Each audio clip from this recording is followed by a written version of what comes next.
Hello everyone and welcome back to another video. Today we're going to see how to make custard at home. Firstly, before you begin, measure and prepare all your ingredients. This ensures a smooth cooking process. Now, in a medium saucepan, combine milk, vanilla extract, and butter. Place the pan over medium heat and stir occasionally until the mixture starts to simmer gently. Once it's hot, remove from the heat and set aside.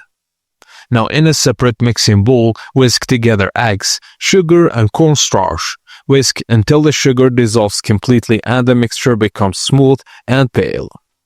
Now return the saucepan to low heat and slowly pour your egg mixture into the warm milk, whisking constantly to prevent the eggs from scrambling. Just continue to whisk over low heat for 5 to 10 minutes until the custard thickens and the coats of the back of a spoon.